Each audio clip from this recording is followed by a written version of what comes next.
And we're back, and you're watching or listening to the Constitution Line by Line. I'm Don Frazier. I'm Paul Fabrizio. And I hang out in the history department. He's over in political science. And we're going through the U.S. Constitution line by line. And at this point, we're on the 9th Amendment to the U.S. Constitution. Yes. Are you ready? I'm ready. The enumeration in the Constitution of certain rights shall not be construed to deny or disparage others retained by the people.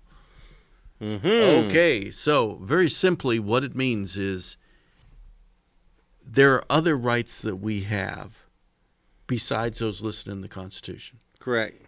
We have those rights. Even though they're not listed. Even though they're not listed. If we're not directly prohibited, you still got them. You still got them. So this is almost like a clause in a contract. Yeah, that's, in a certain way, that's a good way to look at it. Yeah. That, okay, we didn't think of it all, and if we didn't think of it, it doesn't mean it's prohibited. Right. It means you still have them. You retain those rights. In a certain sense, this is like an elastic clause. Yeah. Which can expand to include rights that maybe the framers didn't think of, but could be included in subsequent generations. So, give me an example of just such a right. I'm glad you brought that up. I knew it. I tee them up, and then you whack them. Yeah, okay. Let's take the right of privacy. Okay, privacy, really the concept that we modern-day people have, that we have a right to our person, our things, our body, leave us alone, really didn't exist as such in the framers' time. It has developed over time. Sure. You know, I'm amazed that just reading diaries and letters and stuff from troops. Okay. U.S. troops from the Revolutionary War on. How officers kind of were people. Mm-hmm. And the enlisted men were something like people, but not all the way people, the same way officers were. Really? Yeah, it's really kind of interesting to see how that's even evolved all the way to this point. The idea that all of us in the United States carry with us is that we're all small r Republicans. Okay. Meaning that we have a certain basket of inalienable rights. Right. And I think this right to privacy is one that has emerged. Right. As we have become more acquisitive. Yeah. We have more stuff to defend. Everybody has a certain estate. Right. And as I think more and more people are living. Sure. And living longer. Correct. A justice of the Supreme Court defined privacy as the right to be left alone. Yeah. And that concept, as I understand it, was really foreign to the framers of the Constitution. Well, it was certainly not the historical precedent. Yeah. But it's evolved over time. And we're going to get into it now with abortion. It really started with contraception. And do you have the right to contraceptive devices? And there was a case that went before the Supreme Court called Griswold. And in that case, the Supreme Court held that there is this right to privacy, and that right can be found in the Ninth Amendment. By not being found, specifically in the Ninth Amendment. Amendment. Else. And it's basically the right to be left alone to make your own medical choices. Sure. And then the next step, of course, one of those medical choices would be to terminate a pregnancy. And so is that found in the Constitution in 1973 in the famous Supreme Court case, Roe versus Wade, which has a connection to Abilene, Texas, and this university. Yeah, Sarah Weddington argued the case. Yeah. A McMurray alum. Yes. The Supreme Court held that the Ninth Amendment, among other places, is where that right to privacy is found. By not being found. By not being found. And so this is one of the things that drives those who believe in an originalist interpretation of the Constitution, Sure. a strict interpretation. It drives them crazy.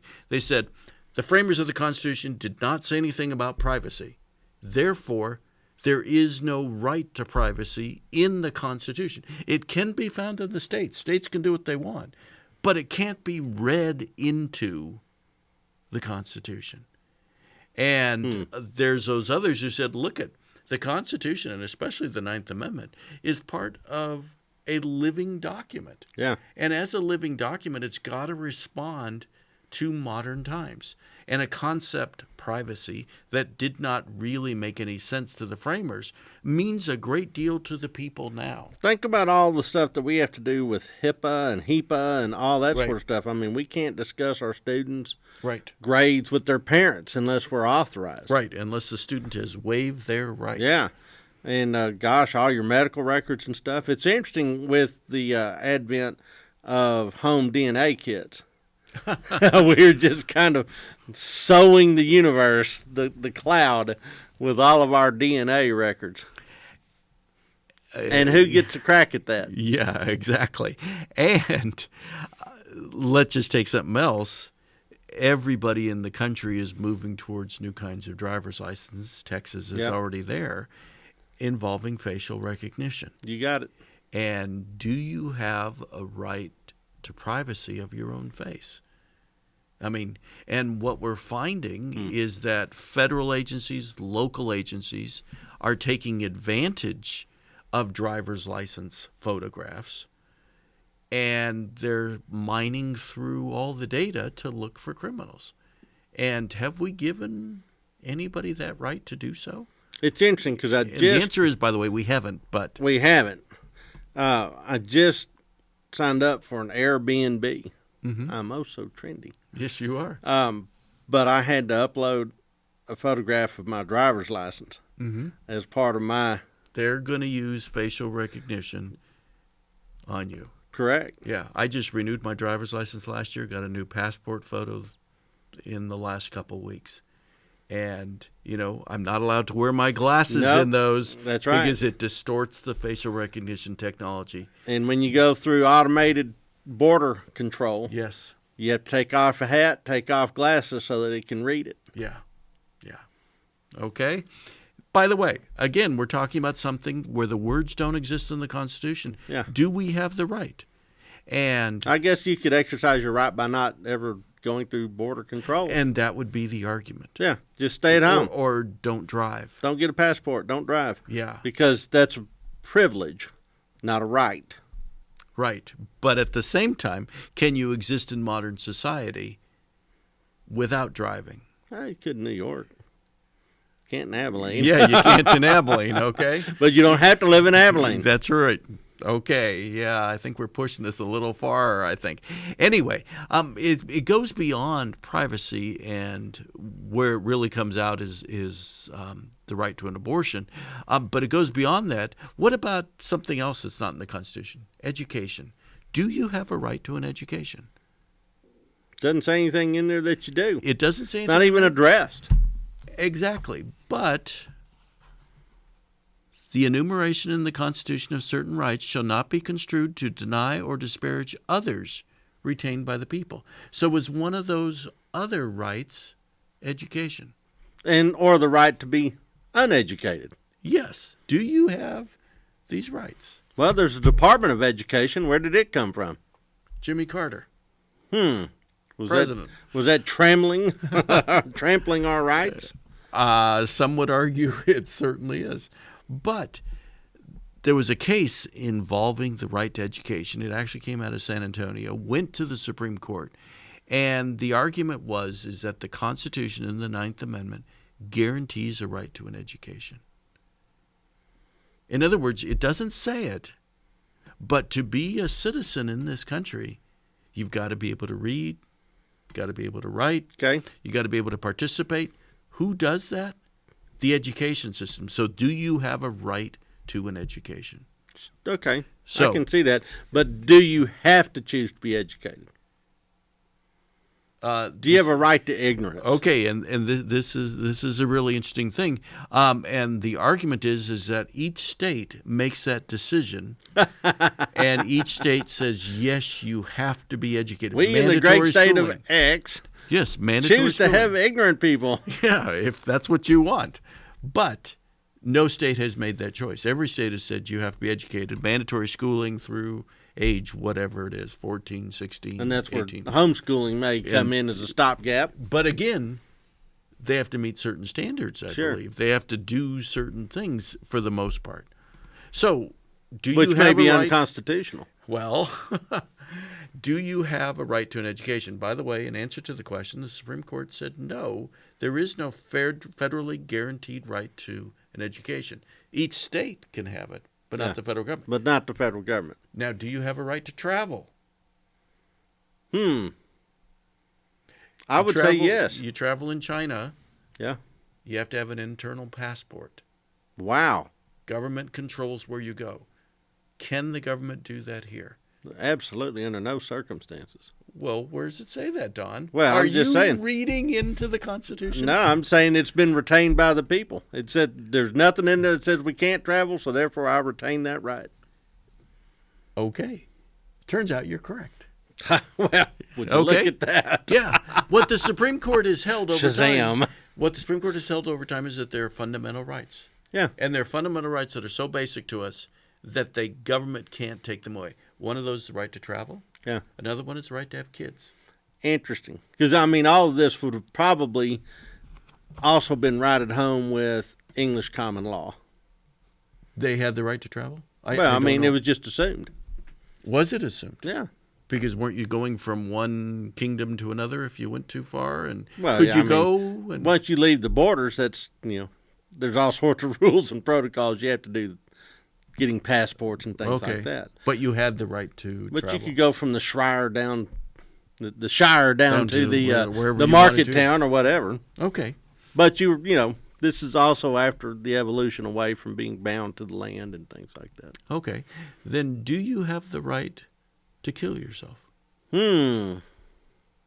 Physician-assisted suicide, euthanasia. Do you But have that right? doesn't say we don't. So therefore, it's retained to the people. Now, you're being selective here because How you am I? didn't make that choice with education. Why didn't you say we have a right to an education, but we do have a right to travel? We do have a right to physician. Well, I say we have a right to an education or to not have an education. It's our choice. That's what you're saying. Yes. Okay. Supreme Court disagreed with you. They said there is no constitutional right to an education. Oh. But there is a right to travel. There is a right to have kids. And there's no constitutional right to physician-assisted suicide. You don't have a right to suicide at the national level, at the federal constitution. States can do it, and I think there's 6 or 7 states. Oregon was the first one that have guaranteed that right to people in their state. Oh, wow. But it is not a federal right. Well, and I thank goodness, because that's personally, I'd like the majority of my daily life to not be regulated by the federal government. And the idea of the federal government and the state government, so the federalist system that we have, would be that it would be the states and the localities who would regulate your life, Correct. not the federal government. Correct. Which means that states and localities are probably the greatest, where the place that has the potential for the greatest tyranny. Yes, exactly. Exactly. Like a homeowners association. Right. I mean, if you take what you say, Yep. and this is really, I think, how the framers really envisioned it, is that the decisions about how we live our daily life would be handled at the state and local level. Yeah. And the national government Where the would take jury care of your peers will be drawn from, exactly, by the way. Exactly. And you get a vote for those people, and you can vote them out of office. Yeah. And the national government really could care less about most of those things. And it would really be handling the international issues and protection, that sort of stuff. That would be, I think, the ideal of what the Constitution was written. Makes perfect sense. And so you're reflecting that. And for the most part, I agree with you. The problem, of course, comes, as you just said, the state and localities then could be horrible. They could engage in all sorts of despicable processes. You think about segregation as an example. Yeah. You think about laws that's in our past, who you could marry, who you can't marry. Miscegenation laws. Yeah, by race. And so all of those, you have to step in and have the federal government say, no, you can't do that. Be the umpire. Yeah, exactly. But then that might be getting away from the idea that the federal Constitution was created. Well, if you can move, if you find your circumstances despicable here, can't you just By y'all, Well, someplace where it's not? some people Can I can move to Oregon if I don't like things in Texas? Some people can, some people can't move for a variety of reasons. Money possibly being one of them. Family connections being another. Should be able to raise a little banner on your house saying, I would like the federal government to relocate me to Vermont because I do not agree with the people of Texas. And live in the People's Republic, the Socialist People's Republic of Vermont, or whatever you want to call it. Okay. Anyhow. Anyway, all right. So that's the Ninth Amendment. That's our the line. Ninth Amendment. Who knew we were going to go so long on that one? Yeah. We have rights. What those rights are, we aren't sure. And the Supreme Court in the end has to come down and say yes, no on these rights. But we have other rights not listed. Yeah. Okay. So that's our rather convoluted line. And that leads then to the next one. No, this the next 10th is going to be a humdinger, man. So that's the Ninth Amendment. The 10th Amendment and the last amendment in the Bill of Rights, unless you throw in the 27th Amendment, Yay! Is next. Thanks.